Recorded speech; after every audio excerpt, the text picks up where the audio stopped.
had all the advantage, but I'm thinking the adrenaline must have been through the roof, right? You go through those zipline plays, like it's all unfolding, and then all of a sudden you have to clutch up in a final solo situation. I mean, these kind of things happen. Yeah, making those crazy plays, right? It feels like you kind of did everything that you possibly could, and it comes down to the wire, and you just misplay a little bit potentially at the end, and it costs it, right? Like that zipline play is crazy. You guys have no idea how hard it is to hit a shot while you're on a zipline moving, and then also all the builds around you are breaking, blocking your vision, everything like that. So he played very, very well. Just got a repeat performance, and he's fine. Yeah, we're going to see, though. Game number 2 is here. Let's see if game 2 can live up to game 1, because that was crazy.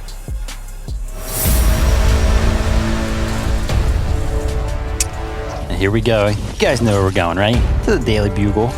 Because that is just where all the action happens in the early game. And seeing as Macwood and Donnie are at the top of the leaderboard, you know, we talked about how they do so well when they get off spawn. And we were talking about, you know, they did get off spawn. And it'll be interesting to see because I feel like Nico and Polarized, they've done such a great job of actually countering whatever Macwood and Donnie have had, right? So it doesn't matter if they kind of switch up the strategy. Nico and Polarized are usually ready to just straight up counter it. But Nico and Polarized are actually happy with taking the big building here. So if I was Macwood and Donnie, I would kind of just be happy with the smaller building over here and repeat last game and just kind of run away. Yeah, definitely. Do your best to survive. I mean, we saw it go full circle in the last round, right? They survived all the way through to the end. Here's a battle that did not go very far in game number 1. This one unfolded pretty quickly and got shut down in the feed there. You saw Agers catch an elimination onto Nounsy, so a little bit of a clash there that we thought they were avoiding each other and playing a different drop off, but there is potential. It seems like that, what's that? The Greasy battle, actually, yes, is reoccurring, and that was at Blacktops over at Greasy Grove, so we'll see what's going to happen in there. Get a little temperature check on that one as Shiesty and Rhythm here, just looking to see if they can have a repeat performance of game 1, open up with that quick elimination here, shut this down. Yeah, not the best situation, just an auto shotgun here on Rhythm, and then Shiesty's just got a pistol. But 20 here, he's got a striker shotgun and a harpoon. That harpoon probably going to come into play. But these guys, man, they're down here in the tunnels, right? They got not a lot of area to move around. They're just trying to grab all the mats they can. And Reciprocal has actually managed to gather a total of 10 builds here. But they've really got to try and work their ways out. They've definitely got the firepower to win out in this 2v2 situation, but not the positioning as Rhythm actually dives in with the auto shotgun. Not going to be working out, and Shiesty is left with a pistol to do it all.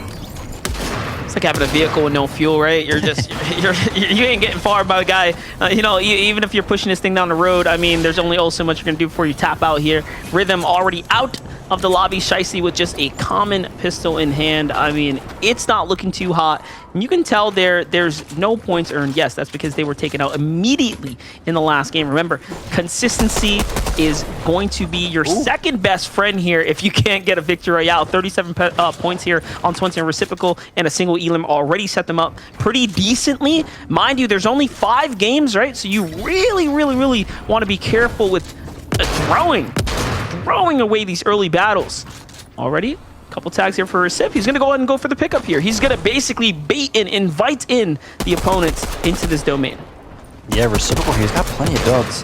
He's got to just build off these angles so that way he can just revive his teammate, but he's actually going to be allowing in a couple of shots that finish off his teammate 20 here, and Shiesty's going to be backing up, repositioning. Here's that he's coming in. Shiesty in a bad position now, pulls out the pickaxe, must have been out of ammo. Goes for the disrespect, but he's going to be getting sent right back to the lobby for his try. Wonder, was it worth it? And on over to Users and Threats. You've seen a lot of content of them over the weekend here. Users, of course, talking about some of his favorite drops on the map. This time, Condo Canyon here on the hunt, looking for the control here.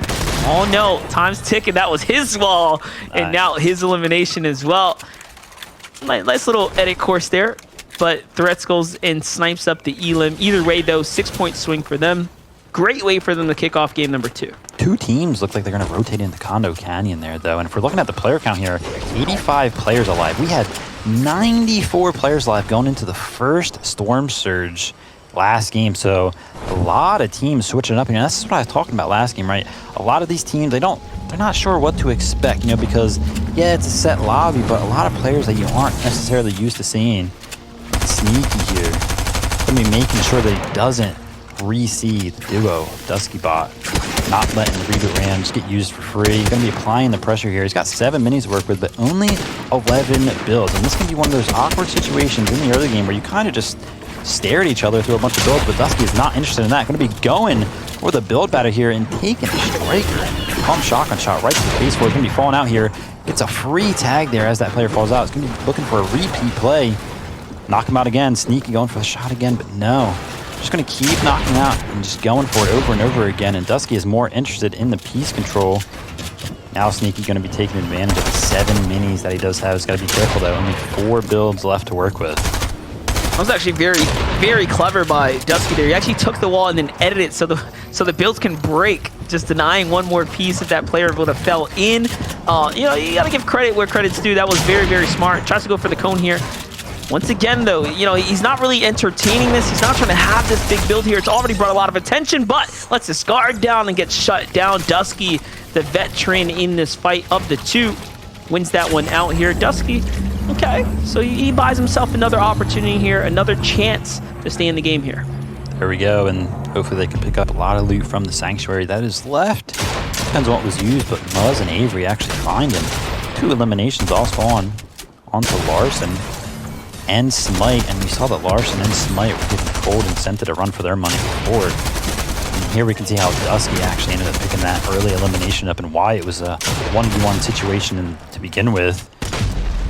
You know, Dusky just working his angles, doing what he does. Inside the box, it's a big tag right there. The man is letting loose here. He's already got that. This is an epic SMG in place. This is perfect. The kind of spot he wants to be in. Only racking up 7 points in that last game. We saw the downfall.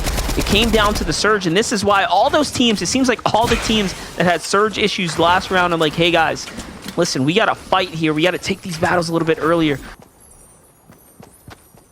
Very bad. Yeah, it's very bad for Clicks and Day here as they let their guard open to the side. If that team opens up, there it is. They're going to find big tags. Day loses all shield, huge cracks. So does Clicks now. Pressure coming in from the duo they were chasing originally now, too. All of a sudden, tables have been turned. Yeah, they solidify here, right? They get a little bit of a reset. I think they have plenty of heals to heal up, and Clicks is using those mats that he has. Got a lot of hard mats. 400 brick, 500 metal. Disengages with the web shooters. That was crazy for Clicks and Day, almost a detrimental situation because they had one team in the back of them and another team sneaking up on top. But